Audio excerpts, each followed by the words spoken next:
Hey everybody, welcome to Truth Captured Podcast. First of all, I just want to say that I am so excited to finally share this project with you guys because I've been planning this with, a really good friend of mine and our youth pastor, Tim Begel, which is here with us today as well. Hello, hello. Hi, how are you doing? I'm doing well. A little tired, a little sad. Oh, why? My college football team lost. Oh, what football team? Notre Dame. Notre Dame. They're in Indiana. Okay. They lost the national championship game. Oh, no. No, against who? Ohio State. That's like the worst thing I ever, hate huh? Ohio State. Anyways, before we dive into this, make sure to like and subscribe and leave us a comment down below. If you have any questions or any feedback you want to give us, you can always reach us on our email and our social media Instagram account, which will be linked down in the description. And we also have our Spotify account, Truth Captured Podcast, if you want to just have a listen if you're busy outside and just going for a run. All right, let's get started. Did you practice that? How many times do you think? Of course I did. This is our first ever podcast episode. Can you believe that? That's crazy. I know. I feel like we've been planning this for half a year? Since 2024 October, pretty much, and it's finally here. But yeah, let's get right into it. Let's do it. Our first question for you is, what does true discipleship look like in today's busy world? Yeah, you sent that the other day, and I've been thinking a lot about it. It's probably the number one question for us.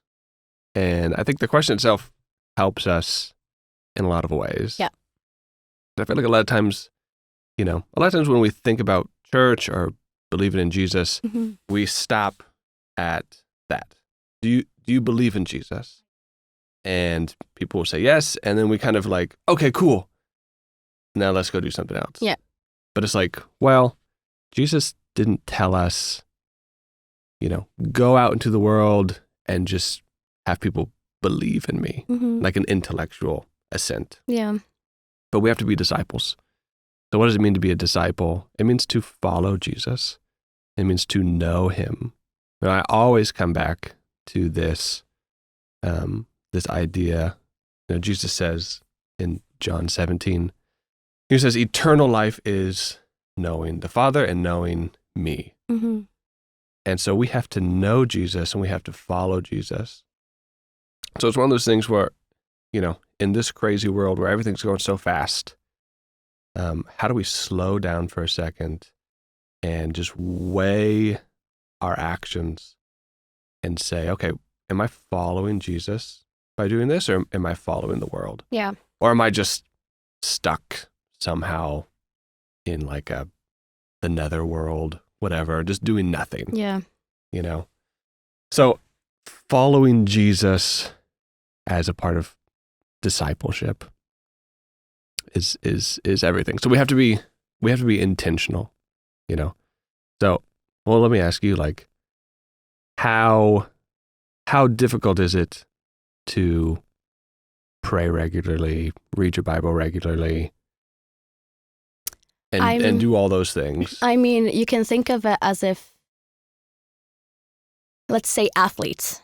It's a funny way to say it, but as, for example, if you're an athlete, you can think of it in a way you're going to the gym. You're being consistent. So if you're being consistent, that shouldn't be a problem for you. Yeah. No, that's actually great. Yeah. You work out. I work out. Yeah. I'm trying to be consistent. Yeah. I'm not the best at it because I'm basically a newbie. I've only been going to the gym for a year, but... Really? Yeah. I didn't know that. But going to church,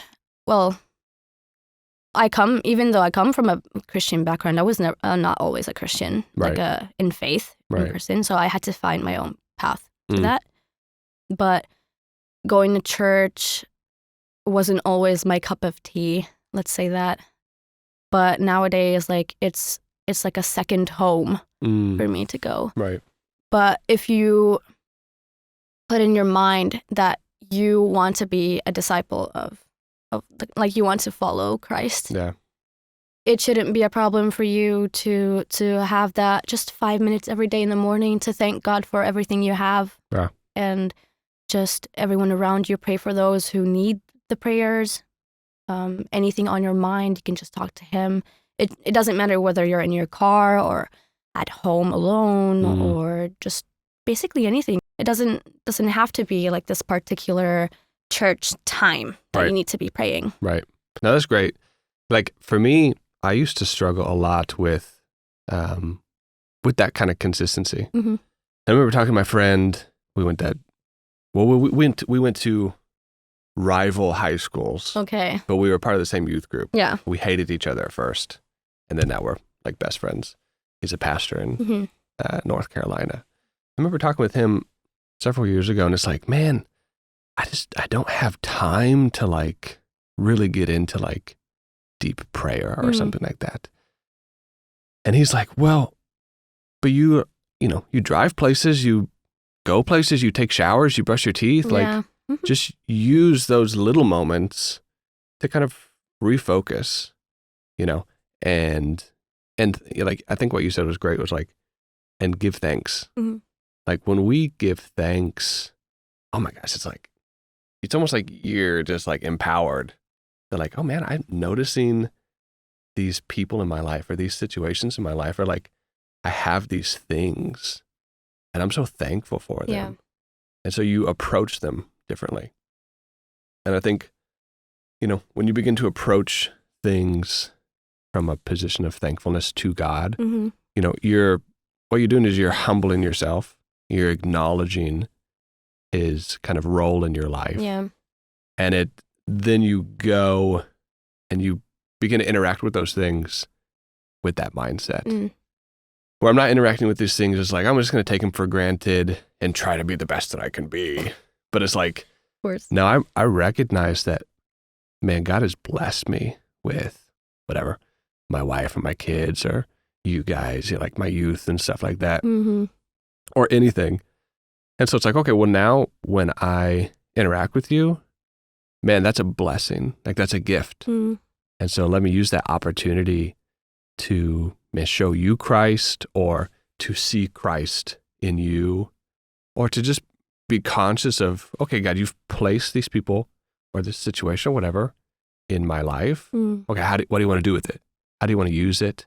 And how can I know you more through this whole thing? Yeah. As a youth pastor, you've probably been with so many different young adults from all ages, right? Yeah. So you've probably seen some go in the right path, but also just step out entirely. Yeah. So how do you feel when it comes to those people? How do you feel like they're balancing their life, like in that way? Like what should a young adult do in that way if they feel like they're going off track, and how can they get back? Yeah. No, that's a fantastic question. It hits home, because it's like, when you're kind of in charge of shepherding people, especially this age, whatever, 13 to 25, whatever, and sometimes it's a little bit more on both ends, but it's such a volatile age to where, as a kid, you go to church because your parents go to church and you don't really have a choice. I had that. You're like that? I was like that, yeah. And then when you're an adult, you've already kind of settled into whatever your position. Yeah. And usually it takes like a life-changing kind of situation or whatever. But like those 10 years as like a teen, young adult, you're figuring everything out. And you're trying things and you're rebelling against certain things. And so it's like, man, it's tough to even talk about, because like even bringing up the question, I'm thinking of people. Yeah. I would say, like, what should they do in that situation? Well, they should be honest with themselves and with the people around them. Especially be honest with, their close friends, or if they have a close enough relationship with their pastor or youth pastor or whatever, then talk with them also. Because I think the biggest mistake, if you want to call it a mistake, but biggest issue I see is people isolate themselves. Yeah. And so it's like, okay, I've been in church all my life and now I'm facing a challenge. and maybe it's an internal challenge or an external challenge or some combination of the both. And so they have these challenges, and then it's like, well, instead of discussing this or sitting down and listening and really working through this stuff with somebody who cares about me, I'm just going to isolate myself and either, some people, they isolate themselves and they focus on their stuff, but a lot of people, they isolate themselves and they just distract themselves. Yeah. And then it just kind of like a snowball. It just tumbles and tumbles and tumbles until... cycle that's a never ending. Yeah. And then 5-10 years have passed and they're still struggling with the same thing, but now they don't have the support system behind them. And maybe now the people around them, they're close to maybe, but are they the type of people who are going to be there for them if things crash? So you think further? It's like kind of like a guilty conscience on them? Do you think so? Like, if I talk about this, maybe they would think in another way, like in a different point of view about me right now? Or is it like, why do you think they would isolate themselves? Like, is it just because of the support system, or is it just because they don't want to, like, they've worked all this way to get there and then fall off track, and they would think, oh, like, if you fell, that's a big mistake and you will never be forgiven by God himself. So I feel like for me as a young adult and as a newbie Christian, basically, I felt that at one point, and I think I still have that for me. I was on track for a very long time, and then in this busy world, you do get distracted, especially because of nowadays society and trying to fit in both ways. So it's like when you fall off track, it's hard for you to get back in when you don't have the right people to support you behind you. Yeah. And then you get this guilty feeling of like, oh, well, maybe I won't be able to get back. He would never forgive me because I already fell off the track. Why would he let me back in? Right. Yeah. So. I mean, you're hitting the nail on the head, I think. And I think guilt's it's a great word to try to explain the feeling that's going on. Because guilt, I mean, you can approach guilt from several different ways. That you feel guilty, or that you somehow think others are judging you, or they're not going to accept you. So there's a guilty of like both ways type of a thing. I think that probably has a lot to do with it, to where for some people, I think maybe they feel like they have a certain image or responsibility when it comes to church or church responsibilities, or church relationships rather. And so if they're struggling or going through something, then they pull back and they isolate themselves, because the mindset is maybe like, well, I don't want people to see me struggling. I don't want people to see me not at my best. So I'm going to pull back. And then for other people, it's kind of like, well, I'm really struggling with this. And so I'm going to pull back because I just feel bad being around these people. Like if I think about one of my best friend in high school, different guy than earlier, keep smacking that thing. Different guy than earlier. He's also a pastor at the church I used to go to in high school. So you'll see kind of the trajectory of this path. But we were best friends 7th grade, 8th grade, 9th grade, and then all of a sudden, like 10th grade through senior year, he starts hanging out with different guys, and we're neighbors, and we don't talk to each other at all. He drives me to school, and we don't say a word to each other. Oh, wow. And I would message him like, hey man, you want to hang out and something? He would not message me back. And I would see him all the time. Wow. And then finally senior year, we're in a math class together. And so we have to talk to each other. And slowly we just talk to each other. And eventually, well, for him, it's winter. And for whatever reason, he's on the river with one of his friends. and they're going, and the boat tips over. It's like a raft or whatever. It tips over, and he gets his leg stuck at the bottom of the river, and he's drowning. Oh, wow. Oh, no. And so he's freaking out, and then like he's drowning, and then the other guy swims down and like is able to free him out. And so after that, then he comes over to my house, and he's like, Tim, man, I need Jesus. Like, I almost died. Well, but he's like, but it's been like 4 years. I don't know where to start. I don't know what to do. I feel bad for going to church because I've just been away and stuff like that. And I'm like, okay, well, let's just have like a Bible study once a week. You, me, and my friend Zach. We'll just have a Bible study. Let's just read Luke. And so we just started doing that and everything like that. And well, now he's a pastor. But he told me afterwards, he was like, yeah, whenever I started hanging out with those other guys and stopped going to church and stopped talking to you and stuff like that, he was like, I didn't want to talk to you because you made me feel so bad. I was like, what did I do?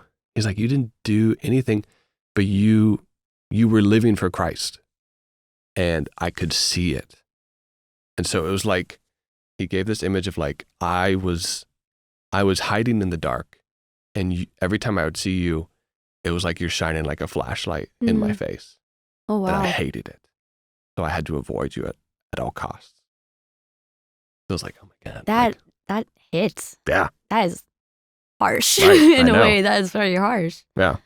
So that's why I think like guilt is a good one, but people have to figure out which side it is. Yeah. You know? Yeah. I mean, I've never heard that kind of before, but like, wow. Mm-hmm. It's my favorite. I've used it in sermons quite a lot. It's my favorite illustration to use. Just the light in the dark. I mean, Jesus uses it throughout the Gospels. Yeah. Where, we are a light. We're like a city on a hill whose light is shining. Or Jesus will say how like, you don't have a lamp and cover the lamp. Yeah. But the world is darkness, and we have a light, so we have to shine it. But a part of that is, if you're used to being in the dark and I turn the lights on, then it's going to bother you. Example. Yeah. This morning, 6:00, my 3-year-old son, Indiana, he just wakes up and he turns all the lights on in the house. Oh, wow. Including our room. Like, he ran into our room and turned them on. And I'm like, get out. Turn the lights off and go back to bed. Like, what are you doing? It was so like alarming. That's not how you like. No, that's not how you wake up people. It's No. like, with that much positivity, you probably need it, but like Yeah, you just exactly. weren't ready for it. Exactly. I mean, it's the thing. It's like when you wake up, you need the lights on. But if you are used to the dark, your eyes have adjusted to the dark. Yeah. You can see fairly well in the dark. And someone flips the lights on. Yeah. Oh my gosh, it sucks. So I understand like people who maybe haven't interacted with, Christ before, the church before, or people who have drifted away. When that light turns on, it sucks. And you want to cover yourself and you want to get away from the light and go back to what your eyes are used to. Yeah.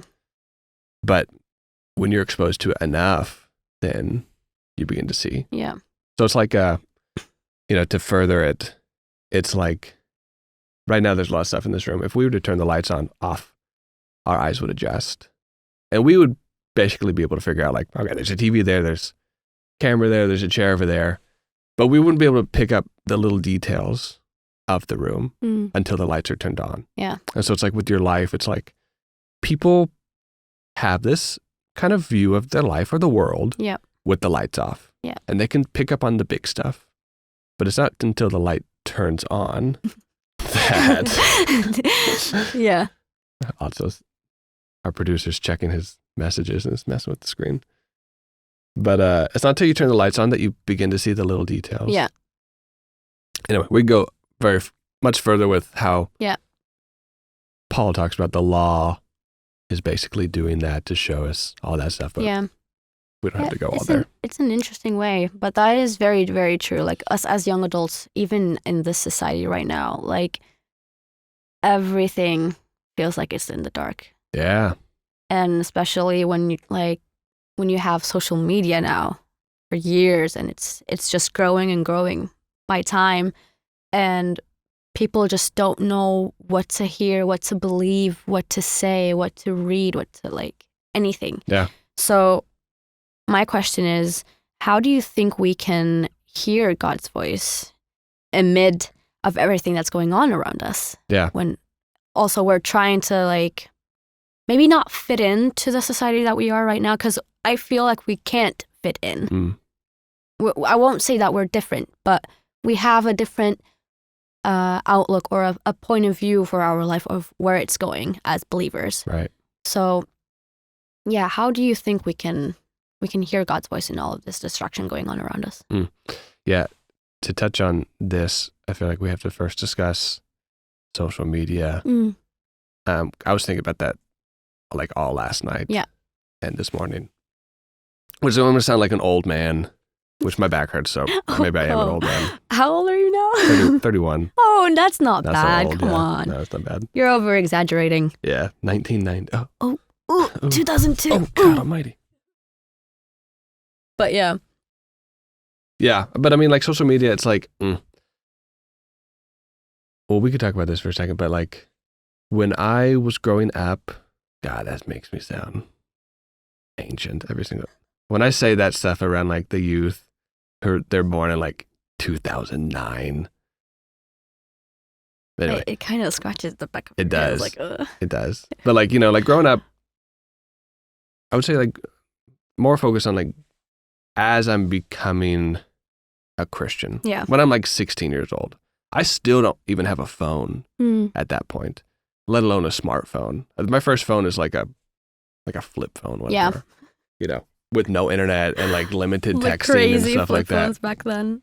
Oh, it was awesome. It was in Iron Man 1, Tony Stark's phone that flips this way, and there's a keyboard underneath. Sideways? Yeah. Yeah. I had that. Yeah.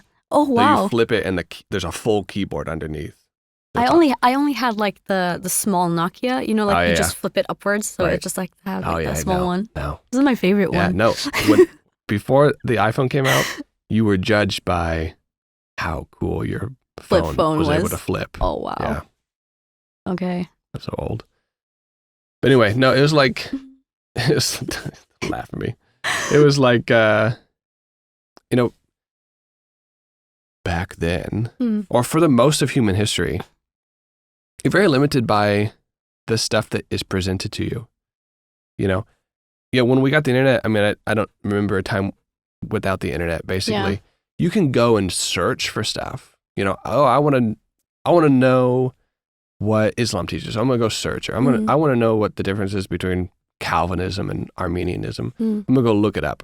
But nowadays, kids, whether it's Instagram or TikTok, not in America now, but or Actually, whatever. it's back. Is it back? It's a one-day ban? It's back. It was removed for what? Not even less than 8 hours, and it was already back. Oh my gosh. I was well, you could have at least waited 24 hours. Yeah, at least. At least.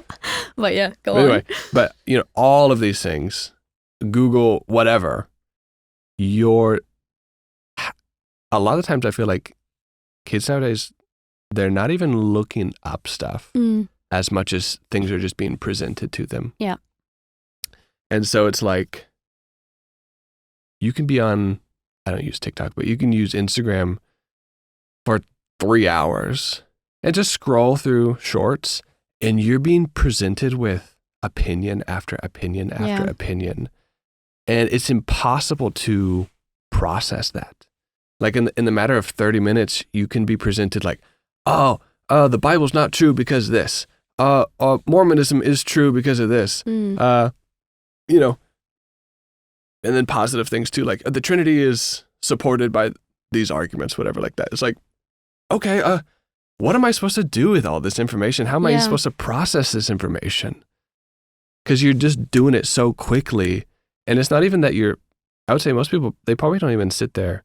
And after they see a challenging video or an encouraging video, they probably don't just sit there and go, oh man, that's actually a really good point. Let me sit with this further. But it's okay, my whole entire faith has just been attacked. Spotify, what's next? And then there's a meme. Yeah. And then what's next? And then there's another like challenge or support or something like that. And you're just like, okay, whatever, I'm gonna just move on. Yeah. And so it's like, I kind of had this image when I was thinking about like this kind of question. It's like, like a funnel. And if you want to refill something, you start putting stuff in the funnel. But if you put stuff too fast in the funnel, it gets stuck. Okay. And you're not, the stuff is not able to go down into the hole anymore.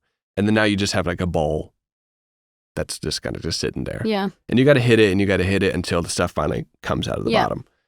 And that's what I kind of feel like is the struggle with a lot of these kids, to where, they have all of their entertainment, and whether it's TV or games or social media or whatever, and then they have all their normal life. They have all their schoolwork still. They have school drama, relationship drama, and they want all this stuff, and they're thinking about their future. Like, this is enough. The real life is enough for them process. Yeah. And so now they're having to try to process this while also just being stuffed with this stuff. And rather than having the time in the day to process this stuff, they're using that time and just stuffing their head with this stuff. And so it's like it's escaping. It's like they don't even have, there's not a moment in the day where they just have time to process things. To where, okay, if I'm walking home, it takes 10 minutes, I put my headphones in and listen to a song or something like that. Rather than, maybe I should process what my friend just said to me, because that kind of hurt. But I don't want to process that, so let me avoid it by listening to this song. Yeah, which sometimes can be helpful, where a song can kind of trigger the right kind of emotion where you're able to process stuff like that. But when you're constantly doing that, and you get to the end of the day, and you just cry yourself to sleep because you haven't processed anything all day, you've just distracted yourself by everything. It's impossible to hear God's voice. It's impossible to know Christ because you don't know anything at that point. You're not able to process anything. Yeah. And so I think a good illustration from the Bible is Elijah, 1 Kings chapter 19, where Elijah has just gone through like Mount Carmel, and the prophets of Baal have just died, and all this amazing stuff. And then his life has been threatened, and he's depressed, and he doesn't eat. He just wants to sleep. And God's like, okay, here, I'm going to make you some food, and I want you to go over here. And he goes over there and he sleeps some more. And then God takes him to the top of the mountain, and God shows him like an earthquake, humongous fire, humongous wind. And it's specifically mentioned like God is not in those. And then it says like, then there was a quiet whisper, like a quiet whisper of a wind, and God is there. And it's like, we are so focused or distracted by the earthquakes or by the giant wind or by the humongous, look at that fire. Yeah. We want to look at the fire because it looks so cool and it draws our attention. And then we complain about like, man, I'm just not feeling close to God anymore. I'm not excited about like going to church or reading my Bible. And it's like, when was the last time the world was quiet enough around you to where you can hear his voice, a whisper? Yeah. Yeah. And it's like, well, no, I don't know. Everything's just so loud all the time. So it's like, you can't hear the whisper if everything's so loud all the time. Yeah. And maybe it takes 15 minutes just to like wind down. Yeah, like go for a walk. Yeah. Don't bring your phone, don't bring your headphones, or go sit in your room and journal or draw something without any headphones, without anything, or read your Bible without listening to music, or pray without, so it's like, if we want to hear God's voice, we gotta slow down and we gotta quiet down. Otherwise, how are you gonna hear voice, Like James, the Apostle James, he says we have to be slow to speak, slow to anger, and quick to listen. Yeah. But in today's world, everything's going so fast. Yeah. We are very quick to speak. And quick to anger. And we're slow to listen. Yeah. And we're slow to listen, and like we're hearing so much, but we're just moving on. And so it's like, man, you're not even able to distinguish which voices to trust, like you said earlier. Mm-hmm. You're not even to distinguish which voices to kind of really listen to or which ones to trust, because you're giving everyone kind of equal time. Yeah. And then you're just speaking right away. And it's like, well, slow down. Yeah. I mean, like, social media has just changed everyone's point of view on anything. Yeah. Like, even if you're a true believer and you're out there preaching, they think that it's just, okay, well, let's say that it's like someone, a celebrity that just had come to faith newly, like a newbie one. And they just think it's for publicity. Right. Instantly. Right. Because why would the celebrity come to faith? Yeah. For all of a sudden. Yeah. We get so much backlash just because some people have on social media have given the wrong image about Christianity. Right. Especially to young adults. And now the young adults are so quick to judge other people. Right. And we're so quickly offended. This generation is so quickly offended. Yeah. We offend, but we're quickly offended. And it's like, it's funny, but it's sad as well. So I really wish, just like you said, we can have this even just 15 minutes a day, just drop everything we have around us and just go for a walk even. But our generation obviously wants to just sit down, put these AirPods in our ears and just not listen, just avoid what's going on around us and not process what's going on with us. And it's like, it's exhausting emotionally. Yeah. So my other question is, how do you think we can overcome these challenges? Well, I love reading Proverbs, Mm-hmm.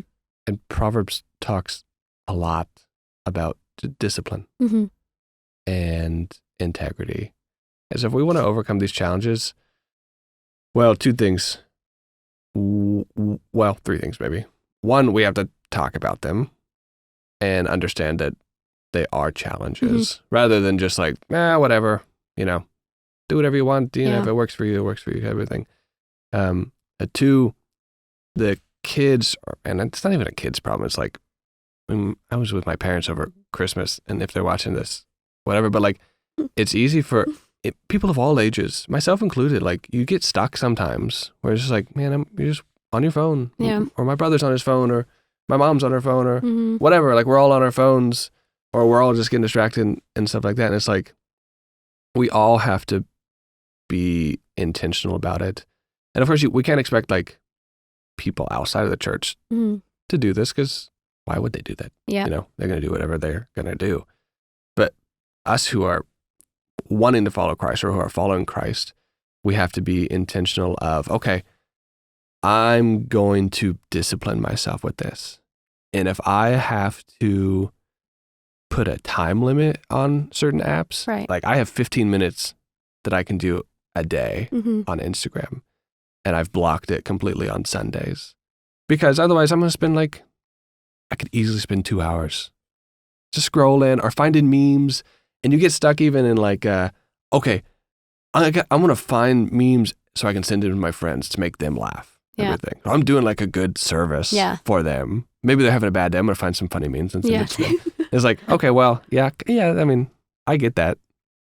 But it's like, is that the best thing for you? Yeah. And then you complain at the end of the day, like, oh man, I just didn't have time to pray or read my Bible today. And you go and look at your stats for the day. And like, I spent an hour and a half on Instagram and another hour on YouTube, but I didn't have enough time today. I was like, well, no, you had time, but you just didn't use it very wisely. So discipline, I think, has to be. Some people can have the kind of willpower to delete an app and not Go get back it to back. it. Yeah. Like several youth have told me, even the last couple of weeks, they're like, yeah, I deleted Snapchat or I deleted TikTok. I just wasted too much time about it. And it's like, oh man, that's awesome. Yeah. That's awesome. And for other people, they have to get an app blocker and set time limits for themselves, or just block apps completely. Yeah.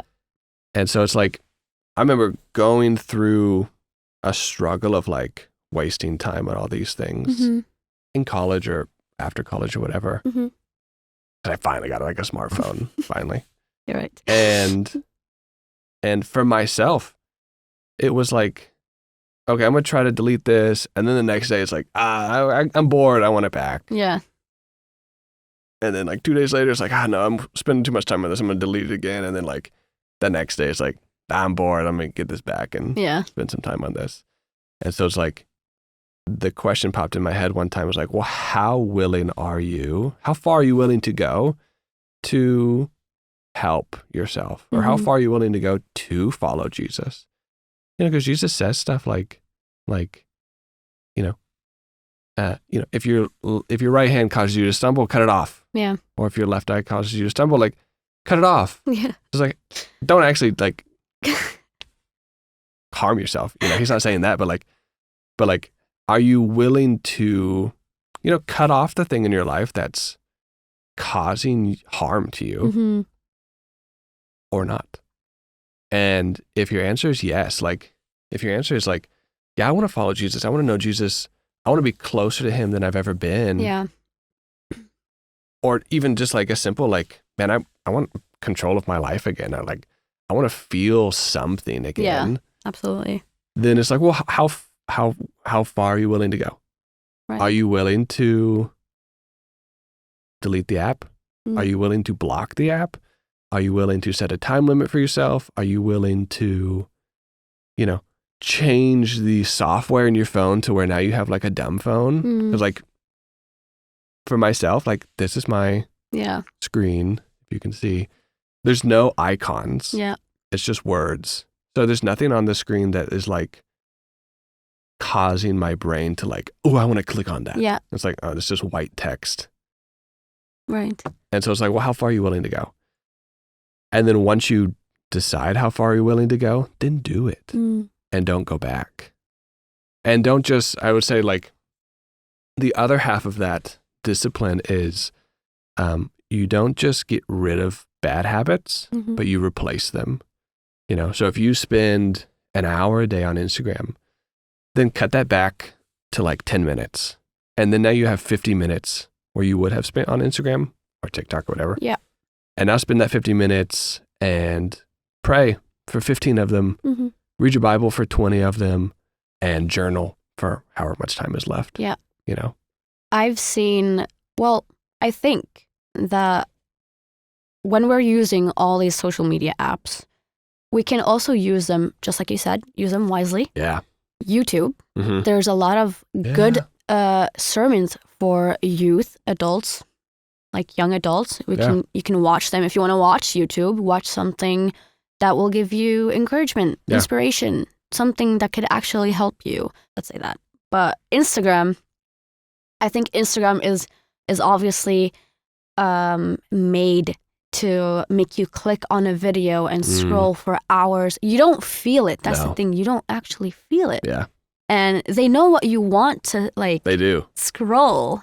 I don't know if you've seen a documentary on Netflix. There's actually, I don't remember what it's called, but it's a social media kind of like, they show you what they want you to show, like want you to see. Scary. Which is actually scary. Yeah. Like they see what you're scrolling on, and they just keep on feeding you that drug. Makes you feel like a fat pig. It's crazy to think about, and it's scary that we're so attached that we don't even feel it. And when you don't feel it, where do you think you're going at that point? Yeah. So I don't even want to know what's going to be like in like 2030. It's just crazy to think about. That's the thing. I mean, two things, like the one side of it, because it's not, the whole topic with social media is not, it's not necessarily social media bad. Yeah. Me caveman, we don't like social media. But it's like, well, how are you using it? Or is it using you? You know? Most of the time it's Most of the time it's using you, you know? Yeah. I don't know who said this, by some random person, but like, they're like, if something is free, Mm-hmm. then or if a product is free, then you are the product. Mm-hmm. So like, social media is free. Mm-hmm. And so now you become the product because they're making money off of you. Absolutely. By your time. Every time you see an ad, they're getting money. Your view, your comments, your likes, everything. So they are the incentive of the algorithm or whatever is not, let me present stuff to you that's going to be useful to you. Yeah. But rather it's, let me present stuff to you that's going to keep you here. Mm-hmm.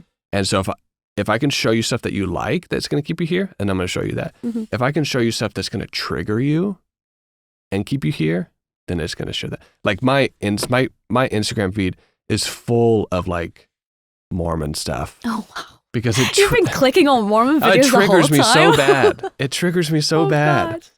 No. I mean, I have Mormon neighbors. Tim, you're starting to worry me. I know. I have Mormon neighbors. I talk to them all the time to try to, challenge their faith and show them Christianity. I never knew that, actually. No, yeah. So my Instagram is like, I get so triggered by it because I'm like, this is so stupid. Like this theology and this history of like the Latter-day Saints, it just bothers me so much. It's actually, they have TV shows now on TLC, on like Finnish channels. They put a lot of Mormon stuff. It was like Mormon wives. It's actually sister wives. It's I wouldn't say intriguing, but it's like creepy. Yeah. If that's a nice way to say it. Yeah. Kinda. We can have a Mormon episode. Yeah. I'm not going to pick on them so much. I mean, I love Go them. on. I just don't like their theology. Mm. But I don't even know where I'm at. See, I just got triggered again by Mormons. I just got completely distracted. We're going to stay on by track. My trigger of the Mormons. No, I mean, like, but you're right. Like, there are aspects of social media that are very helpful. Mm-hmm. Like, I can't say how many times I've come across a video or I've searched for a video, mostly on YouTube. I feel like YouTube's more beneficial than other things. You can get lost on YouTube also and spend a day going through a rabbit hole. But there's so many times where it's like, man, I really needed to hear that. Or I'm glad I searched for this thing. Or I'm glad this thing popped up because now maybe my faith is strengthened. Or I just got a cool tip on like yesterday I just saw a video of like how to make peanut butter sauce. Oh, so I made it for dinner and we ate it with like chicken and rice. Oh, wow. It was delicious. Oh, wow. Yeah. Okay. So it was just like a stupid little thing that was beneficial. Okay. Probably because I acted on it.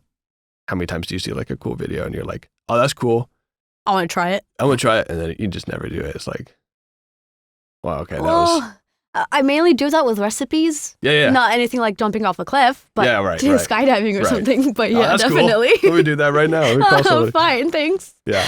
But yeah, so I don't want to be like a social media boogeyman, but you have to control it. And I would say the thing that I try to stick to, and it's tough because they really pop the reels or shorts in your face.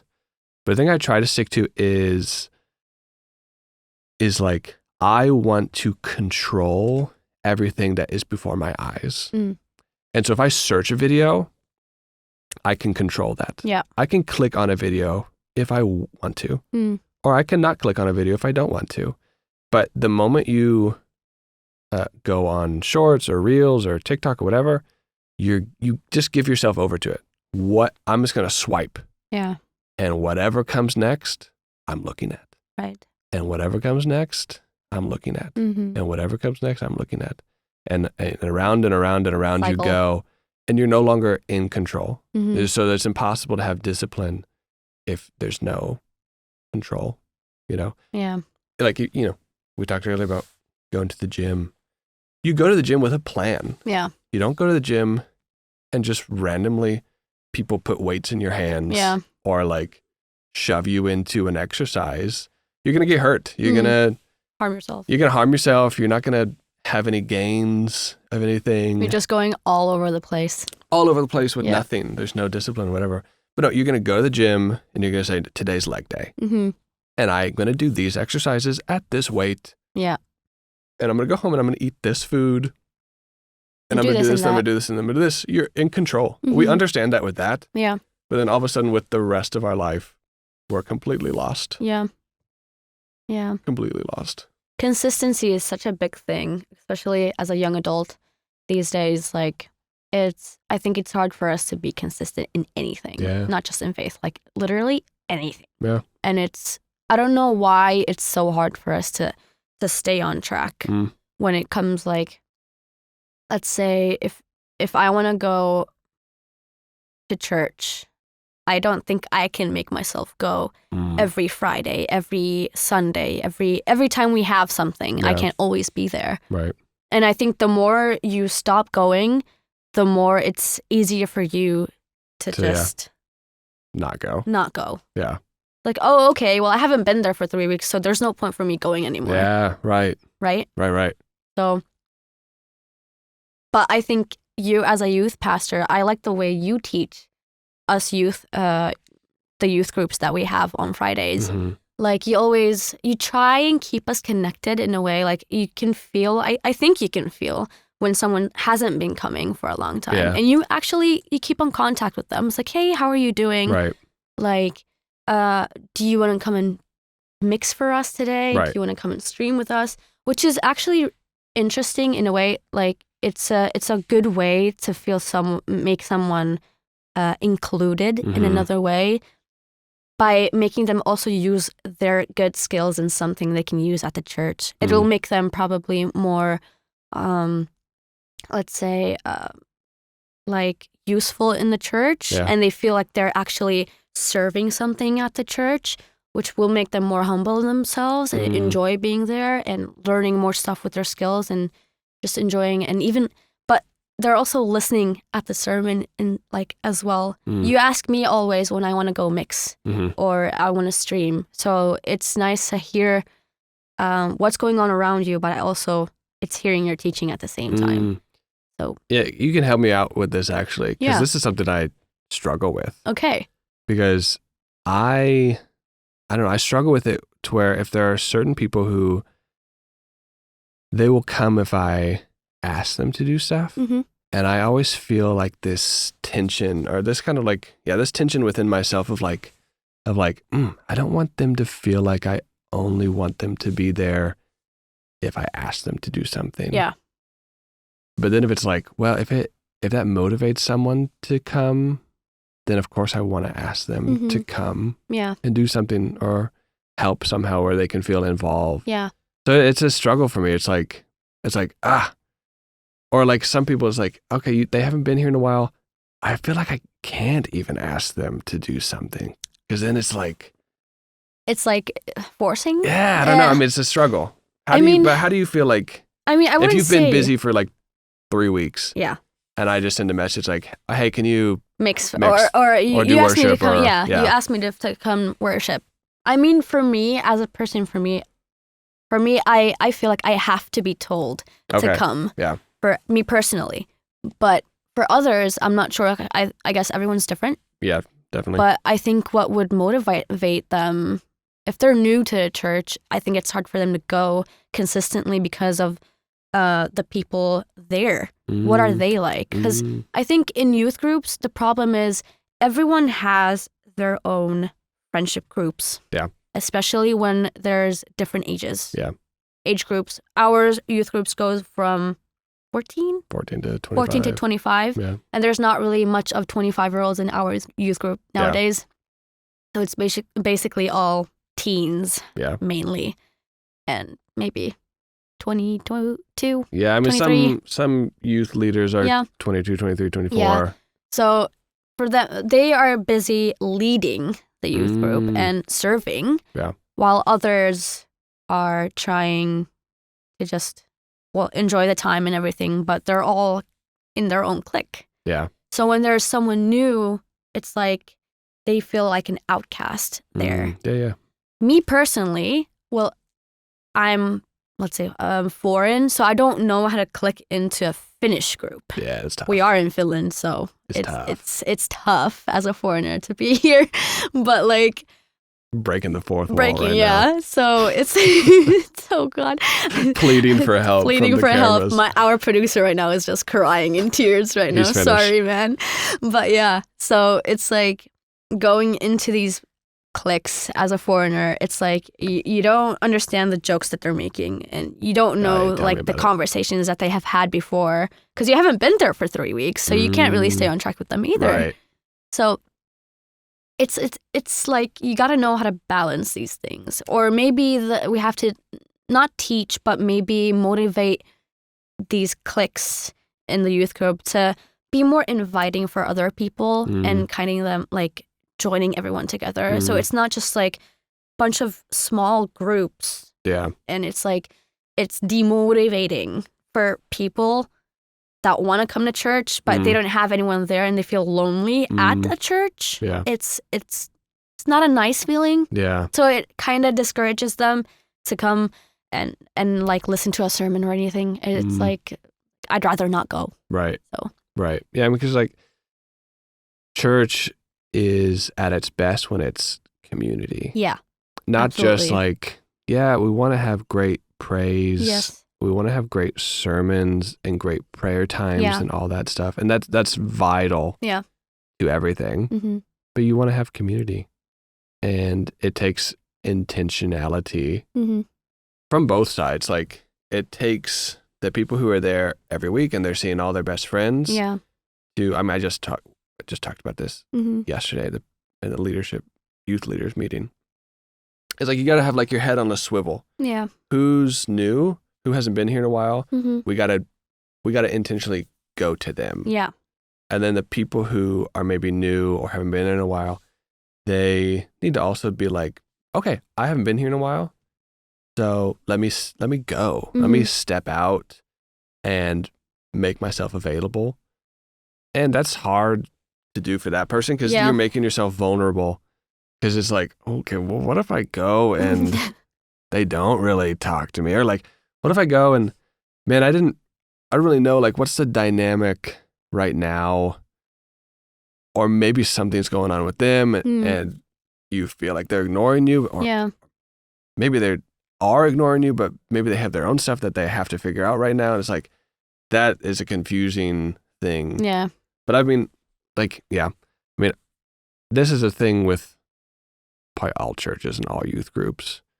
I mean, I know our youth group specifically, man, it's like, it's almost person by person or week by week sometimes. Like last week there was a moment where all of them in the cafeteria, like everyone there was in one big group. That's what I mean. Oh, like, that's difficult. Exactly what I mean. Like it's when it joins all together. Yeah. It's a beautiful thing. Yeah, it was so beautiful. It was so beautiful. And then there's other times where it's like, man, depending on the night or just whatever people are going through, it's like, okay, I see this person hasn't been here in a while and they're here. And it's like, I wish the group or the big group would just like pull that person into it. And sometimes they try and some people, they aren't going for it or whatever. And other times it's like, man, everyone's so busy that they don't even maybe notice this person. Yeah. And then that's, I'm trying to look out for that person and I'm trying to get the leaders to also do that. And most of the time they do a great job. But the worst nights are like, man, this person hasn't been here in a while and everyone else is kind of busy, or people are sitting down and this person comes and they get their food and then they go sit at a completely empty table on the other side of the room. It's like, oh, you could have sat like next to them. That's difficult. I get it. And then for me, it's like, okay, I need to go talk to this person. But then it's like, oh, hey, Tim, like someone else. Yeah. Oh, Tim, I really need to talk. I'm really struggling with something. It's like, okay, I got to go talk to this person. And then you get done talking to that person and you're like, okay, I got to go talk. And then another person gets you. Yeah. And then by the time you are finally free, the person has gone. Yeah. I mean, for me at the start, maybe not now, because I started to know everyone almost over there. So it's like, it's gotten easier now. But as I get a little bit longer time of not going, there's more people coming and new faces that I haven't really met, new leaders all of a sudden and everything. So it's like kind of a bit confusing. But sometimes in this cafeteria, I take my food and everything and I go and sit, and then I see all the tables with you and the leaders and everyone else, and they're all in one table. So I was like, okay, so there's no room in this table. So I think I'm going to have to like sit a little bit further. But now I just like, I grab a chair and just go in. Sometimes like, you just have to. It's not even, because like I'm the type of person who's like, as a foreigner, I don't have, let's say, social anxiety. I've never had a social anxiety. I've been always a social butterfly. Right. I'm an introverted extrovert, which is funny. Yeah. Now, as like ambivert. Yeah, kind of. Yeah. So it's like, ever since I moved to Finland, I've gotten like a little bit more quieter over the years. Yeah, it kind of gets you. Like, I'm not even kidding. But 4 winters in, and you're like, 4 winters in, you start to go now. quiet and isolate, and it's like people are really not for me anymore. Yeah, right. I'm like, am I allergic to people now? Yeah, but like the point is like, I think you just gotta have that encouragement of just. I know it's out of the comfort zone for some of you people, but it's like, just grab that chair and go into that table and sit. That's the only way you can get in. But for the people that are also serving there, or you see someone just sitting there, then you do the opposite. And you do the opposite. You grab a chair and you go sit next to that person. You go and sit next to them and just help out, because these people actually need someone there. Yeah, exactly. Yeah, that's my opinion of like a good way to friend someone. Yeah, I have 2 things in my head right now. There's one girl at our youth group. I'm not going to say her name, but she's quiet by nature. And so first couple times she was there, it was like, okay, she's not going to go out of her way to get into the conversation. Yeah. My wife is like that too. She doesn't go out of her way to like be heard or something like that. But when this girl, I just remember like, okay, she's there and I'm just going to sit next to her and talk to her. And kind of awkward. Yeah. You don't really, like, you don't know somebody and you're trying to talk and it's like, okay, the conversation kind of just goes flat. But then you just stay and sit with that person.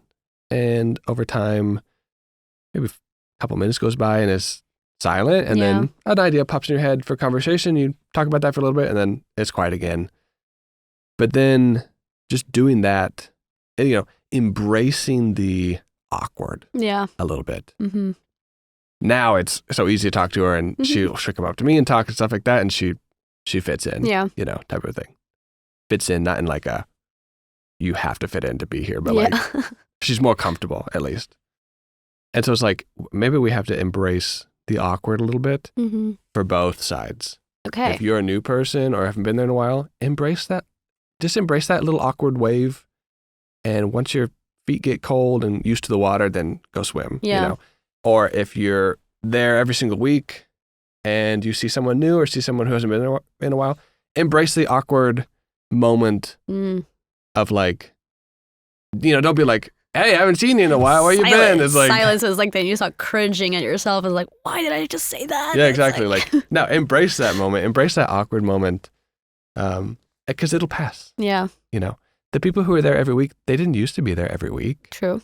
But enough little awkward moments were through. Absolutely. To where now there's not an awkward moment. But the other thing I was thinking of, in high school, I think my freshman year of high school, we, at lunch, me and the boys, we had a table, whatever. And I noticed this kid in my science class, his name was Andrew something, and kind of an odd kid, quiet, humor doesn't really hit. He would always, we went to like a public school, and he would always dress in like suits. Okay. And I was like, all right, that's a choice. Like, so there were no uniforms or anything? No, like we're wearing like sweatpants and hoodies, and he's like full suit. Okay. I don't know if he had gone to like a private school before then, but it stuck, whatever was in his head. And I noticed like a couple days, start of the school year, he's sitting on a bench with his tray, his food tray on his lap. Okay. He's just sitting by himself and eating. And I remember I went up to him on like the third day of school and I was like, hey, Andrew, come sit with us. Mm-hmm. He goes, no, I'm okay here. And I'm like, well, let me ask again. And I grabbed his tray and I took it from him. And I said, you're going to come sit with us. And I just took his food and I went over to our table and I put it down next to my chair. Yeah. And he came over. And for the rest of the school year, he sat with us. Oh, wow. Okay. But there was an awkward moment. I don't know if it was a bullying moment. Maybe he felt like horrible at the moment, like, oh, my food's gone. Like, give me my food back. But I'm like, I'm not going to let you sit alone.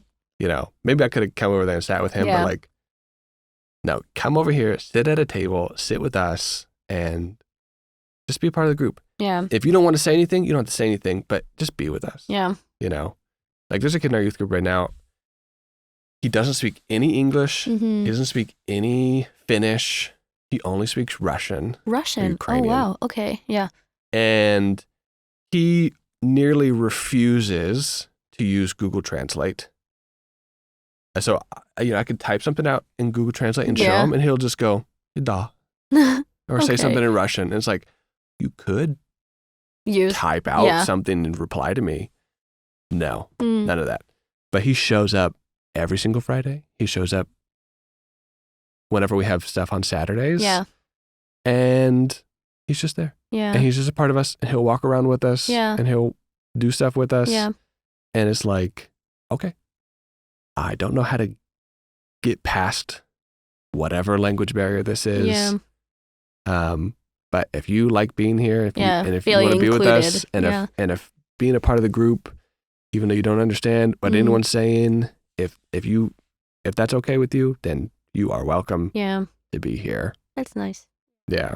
But I really appreciate like the way you guys actually approach the people. I've seen you guys, like the leaders and you, approach the people that have these like difficulties, even like with the language barrier, which is very nice for some people, like if they don't know how to speak English or even Finnish. So it's like, it's comforting for someone to make you feel included. Yeah. Even though there's this language barrier between you guys. But it's like very important that we do make feel people included, even though like that's an issue, which it doesn't maybe feel like an issue for both of them. That's true.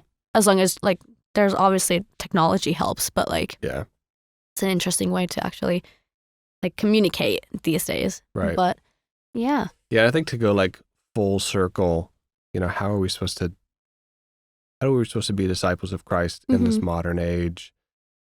It's community. Yeah. And it's in-person community. There are sometimes I wish churches didn't stream. You record, sure, and post later, sure. But sometimes streaming, it's like, man, I don't want to give you an excuse to not come. Yeah. Not as if coming is, or being there in person is like, that's where the magic happens or something like that. But it's like, man, there's something about being a part of a crowd or being a part of a group in general, but then specifically the relationships that are there. Yeah. And being in worship. And it's like, man, I don't really feel like praising with my lips today.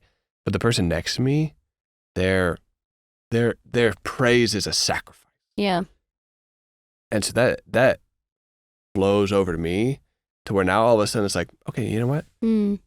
I will. Yeah. I'll raise my hands. Yeah. I will spend time intentionally in praise right now. Or like during the sermon, it's like, this sermon kind of sucks, you know?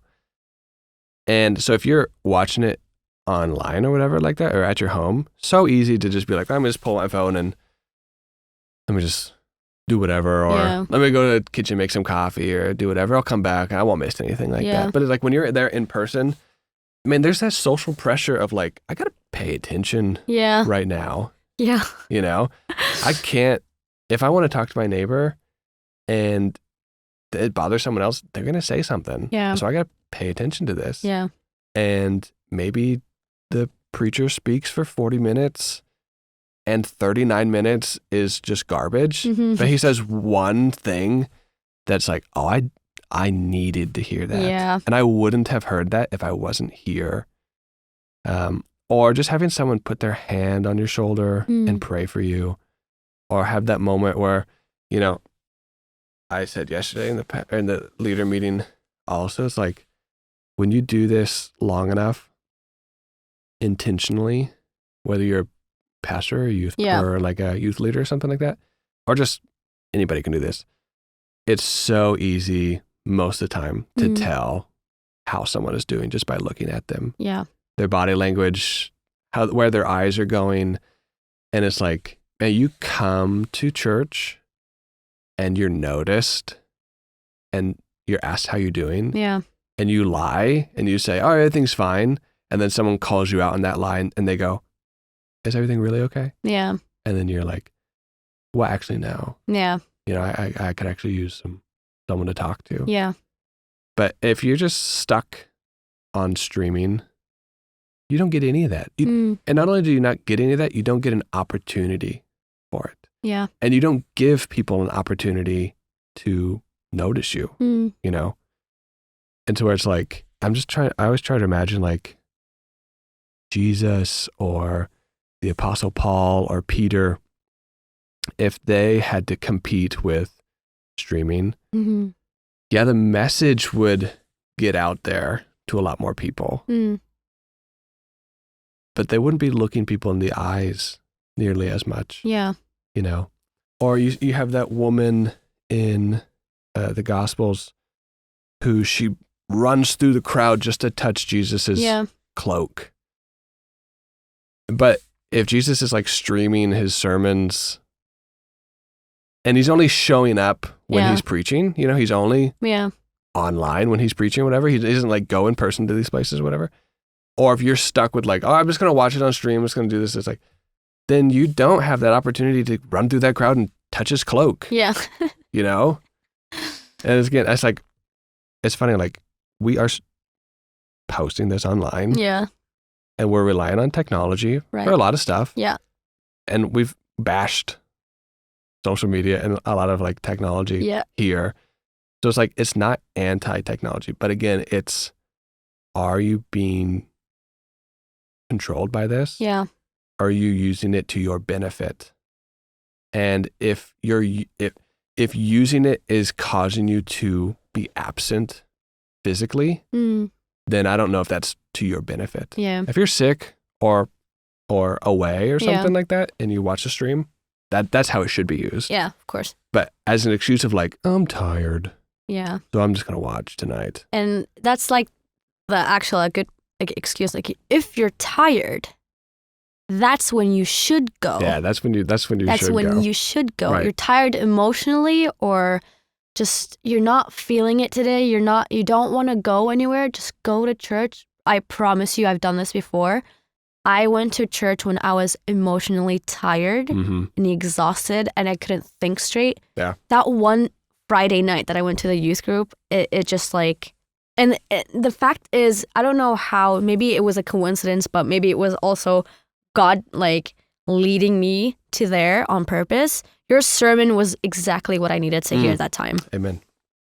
So it's like maybe the sermon that you will hear that night will be your answer to the thoughts that you're circling around in your head. You can't like think straight. Yeah. I promise you. Yeah, because it goes back to what we were saying earlier, like, if you want to be a disciple, you have to be intentional. There has to be discipline. Yeah. You have to start to gain control over the things that you do. Yeah.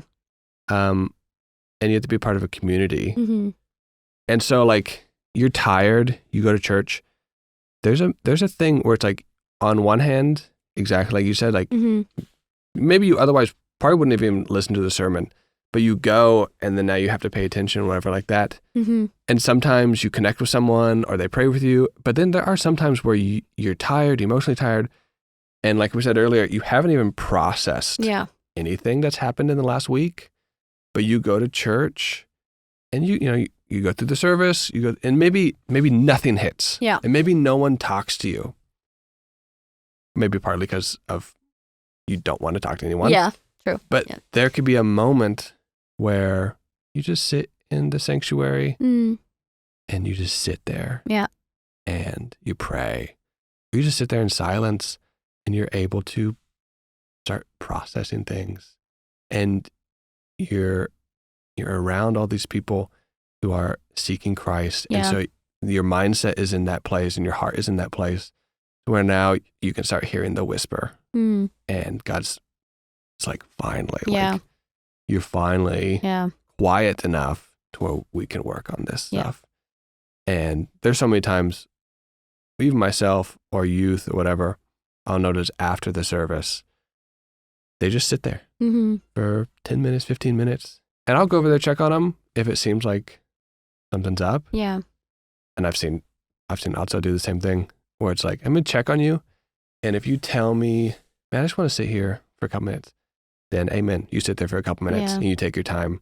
And if you need to sit there for an hour, otherwise if you were at home, you wouldn't do that type of thing. No. So if we want to follow Jesus, we got to have all these things in our mind. It's not just an intellectual assent to where like, let me just spend all my time gaining all this knowledge about all this stuff. Like, learn proper theology, learn good historical arguments to support Christianity, like learn all these wonderful things. Yeah. But knowing Jesus is following Jesus. Yeah. Prioritizing his teachings. Exactly. Yeah. Yeah. Like, as young adults, we have to try and prioritize at least. And try and be consistent as much as we can, but not to the point that you're forcing yourself and like, oh no, I have to do this because he said so. Like, but the mindset that we should have is like, I want to prioritize his teachings and I want to follow him because my life wants him in my life. Yeah. You know, like I need him. Not because, oh, I'm a Christian and I have to have him in my life and I have to do this and that. Otherwise, I won't be forgiven. I won't be I won't have an eternal life or anything. It's like not the right mindset if you think about it. Then you're just... It's like... Yeah, there's no relationship there. Yeah, it's... the example that I like to use, it's like three different examples. And so what does it mean to follow Christ? Or was it, have faith and stuff like that? So it's like the Gospels present these three people in these three situations. You have the rich young ruler, you have Nicodemus, and you have Peter. Okay, so let's go one by one. The rich young ruler, he approaches Jesus and he goes, good teacher, what do I need to do to inherit eternal life? And Jesus is like, well, keep the commandments. And the guy goes, which ones? And Jesus is like, honor your mother and father, don't steal, don't commit adultery, don't do these things. Yep. And the guy's like, I've done all those things. So what do I need to do? And Jesus, he says something like, go and sell all your stuff and come follow me. And the rich young ruler, it says that he goes away sad. And he doesn't do it. He doesn't get rid of all this stuff. He doesn't follow Jesus. So what's happening? He has all the right kind of works. He's doing the right stuff, but he doesn't follow Jesus. Yeah. He doesn't believe in Jesus. So he has those works, which the world would look at and we would go, oh, that's wonderful. But you don't know Jesus. So what good is all those good actions and all that good stuff?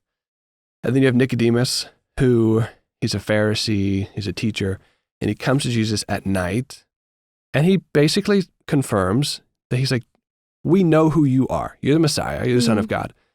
And so Nicodemus is basically like, I believe you when you say these things about yourself, but he doesn't follow Jesus. Yeah. So it's like, he has the intellectual, I agree with this, but he doesn't follow Jesus. And then you have Peter, who Peter does everything. Yeah. And he believes Jesus. And he stumbles by denying Jesus, but after that he repents and everything like that. But he follows Jesus. He believes in Jesus. He believes what Jesus says, and he follows Jesus, and he walks in obedience. Mm-hmm. And Jesus says, like, if you love me, you will obey my commandments. Yeah. But you don't just obey his commandments. You love him, and you just show that you love him by just doing what he said. Like, of course, like, how can you say that Christ is your Lord if you don't obey him? So there's a mixture of things. What does it mean to be a disciple in this modern world? It's the same thing as any other time in history, if we really just simplify it. Mm-hmm. And simply it is believe Jesus, follow him. And what does that look like? That means trusting him. That means obeying him. Mm-hmm. It means all that stuff. Yeah. And get rid of everything in your life that's hindering you or distracting you from reaching that potential of knowing him as most as you can, or obeying him as much as you can, and just walking with him. Like, try to visualize it as like, is this bringing me closer to Christ? Yeah. Yes or no. Or if you don't know, then. Yeah. And it's like to remember, like, even though, like, you say, or not say, but you feel like you believe in Jesus and you know he's there, but you still have your foot in another world. Right. Like, I've heard this before when they said, like, you believe in Jesus, you say that you have faith in him and all that, but you still have your foot in the second world. Like, you can't expect to believe in him, but also doing everything that he was against it and said that we shouldn't do. Right. It's like pick one. Yeah. Pick a side. Yeah. You want to believe, but still go in a way of sins, or, for example, like, not the entire right way, let's say that. Mm-hmm. Or do you want to follow and have like a clear path ahead of you and knowing that you're going to be okay by the end of it no matter what happens? Yeah, right.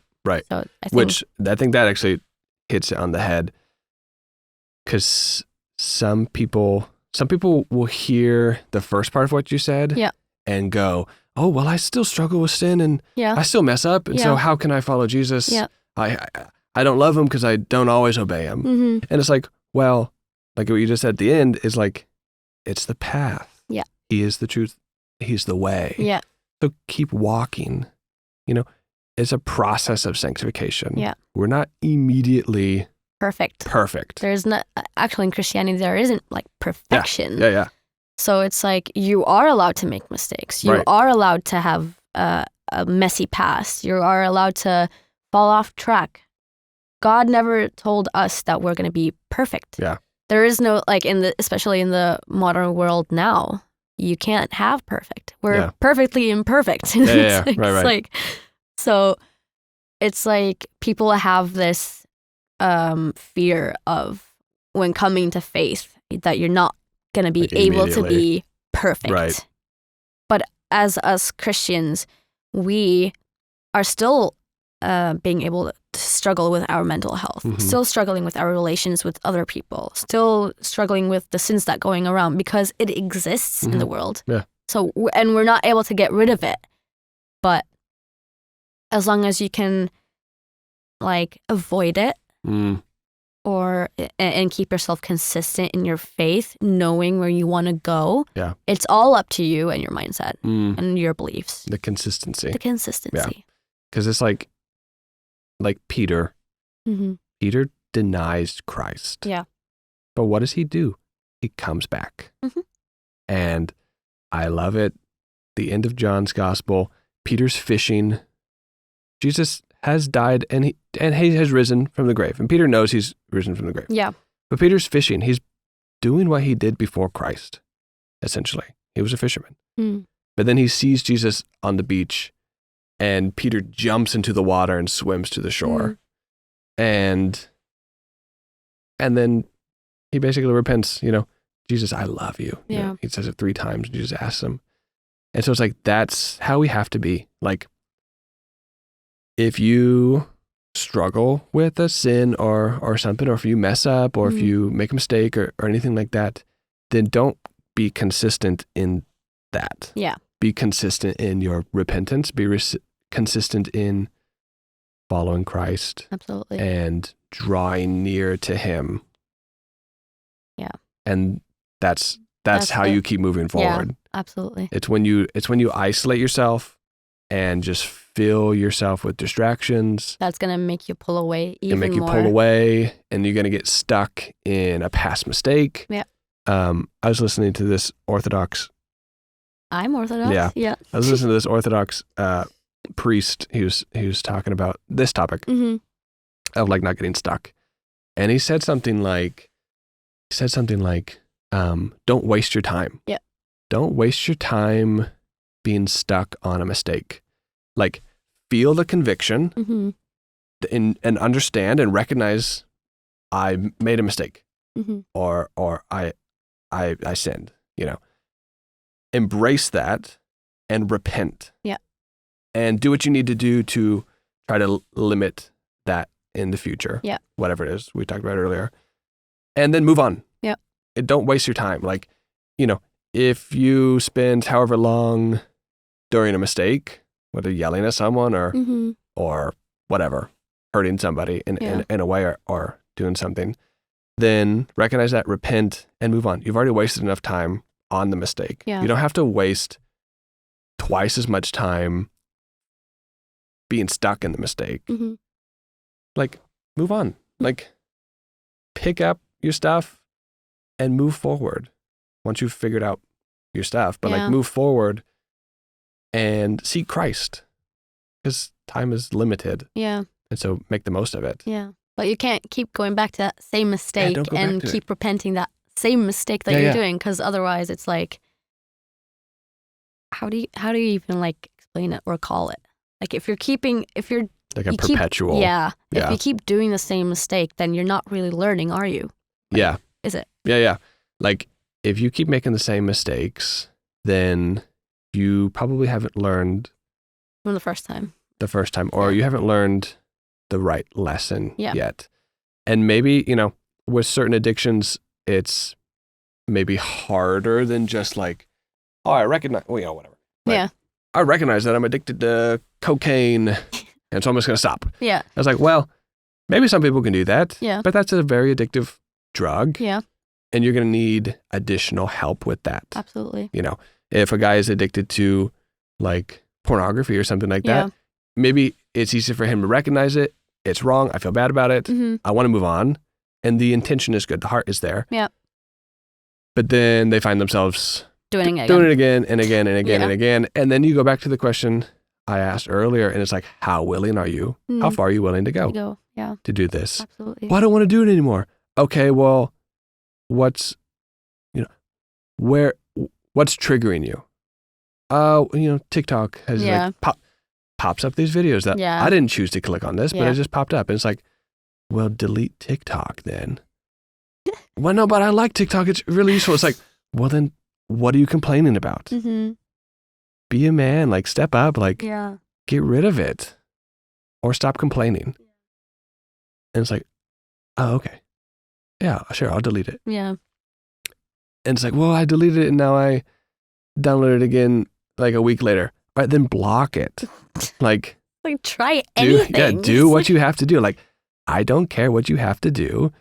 Just do it. Like, do what you need to do. If you need to be more extreme than someone else, then be more extreme than someone else. Yeah. If even having a dumb phone causes you to waste hours and get into arguments with people online and not be very Christ-like, then get rid of your phone. Get like a flip phone that doesn't have any internet. Like, we compromise too much. Yeah, we do.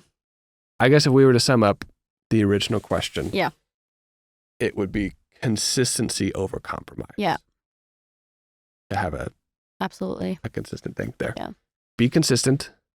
Don't compromise. And you'll figure it out. And we'll figure it out together. And over time, maybe at first it sucks. Maybe it takes a little while to actually recognize the growth. And if you need help, ask for help. Ask for help. Guidance. Again, we both like going to the gym. Gym culture is huge right Absolutely. now. Yeah. So everyone understands the concept of it. Yeah. If you compromise on your diet, you're not going to get gains. Yeah. If you compromise on the intensity of your workouts, you're not going to get gains. If you compromise on just the exercises themselves, then you're not going to get gains. If you only do the exercises that you like, but you skip leg day, Yeah. you're not going to get gains. Nope. But if you're consistent, then you will over time. Not in a day, not in a week, but after 3 years of consistently going to the gym, consistently eating well, you're going to be like, oh, dang. Yeah. I look good. The discipline. And I feel good. Yeah. The discipline of it.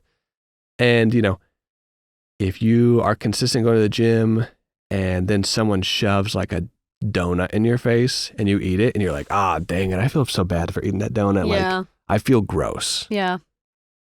Then don't eat another donut. Yeah. We don't have to overcomplicate it. Like, you ate the donut. Okay. Understand the situation that you were in. Yeah. Whatever.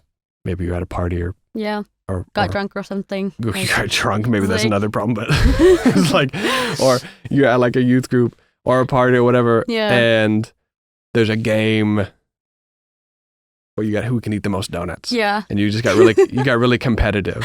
Okay. Understand the situation. Yeah. Maybe don't enter the game again like that. Yeah. Just to use a funny example.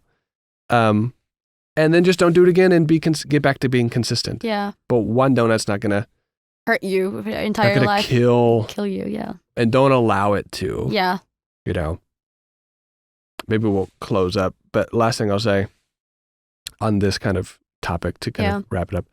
I have a friend who is very large, overweight. And I was really helping him several years ago to try to like motivate him to lose the weight and kind of come up with these workout plans and all this stuff.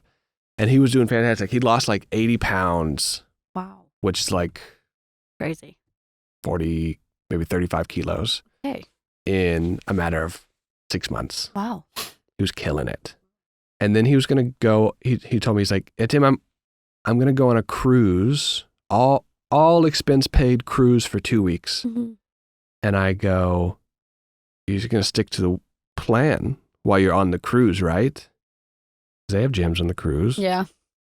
And he goes, no, it's only 2 weeks.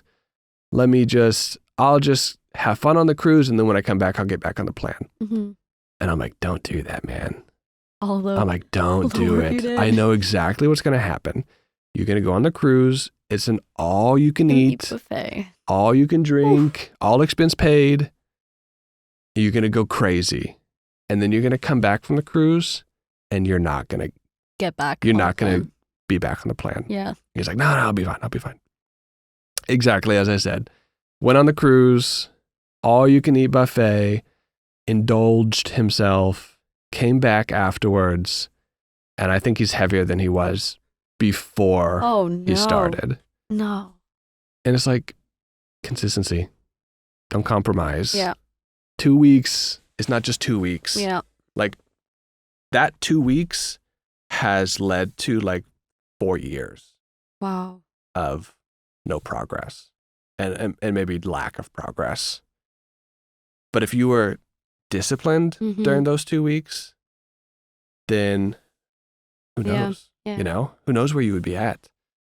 And so it's like, whatever life throws at somebody, if it's a horrible situation, your parents are sick, you're sick, finances suck, whatever it is, depression, whatever it is like that, man, ask for help, do whatever you can to be consistent. Yeah. And if that consistency maybe is a little less because of time restraints or whatever, having kids, whatever, you're just tired or whatever, and where you would normally spend, let's say, 30 minutes reading the Bible, now you got 5. Then be consistent with the 5. Yeah. Be consistent with what you can be consistent with. Yeah. Like before my wife and I had kids, we would go to the gym 6 times a week and we would spend like an hour and a half there. And now it's like, man, I hope I can get to the gym 3 times a week. Yeah. And spend like exactly an hour. Yeah. By the I step in and I step out Yeah. exactly an hour. But I have to be consistent with that. Yeah. Otherwise, man, Yeah. 10 kilos Yeah. gets there pretty quick. Yeah. So But- I would say that yeah. consistency over compromise. Yeah, absolutely. But yeah, interesting topic today. It For the is. first episode. A lot of things to process, of course. And I know you guys are probably like thinking, oh, like, wow, all of this stuff in one episode for the first time. Right. But Timestamp yeah, everything. yeah. But thank you guys a lot for tuning in for our first ever episode. And we hope you actually enjoyed this episode. And we wish you a wonderful day. Don't we, Tim? Amen. Of course. And we I hope thought you to were going to say, we wish you a Merry Christmas, but I think it's a wonderful Christmas day is also over, works. Yeah, isn't it? I think it's like past that now. It is. We're like already almost the end of January, I know. which is crazy. But yeah, we hope you guys tune in on our next episode. Stay tuned in. I'm not going to spoil anything for our next episode, so make sure you keep yourself updated on our Instagram account, which will be linked down below in the description.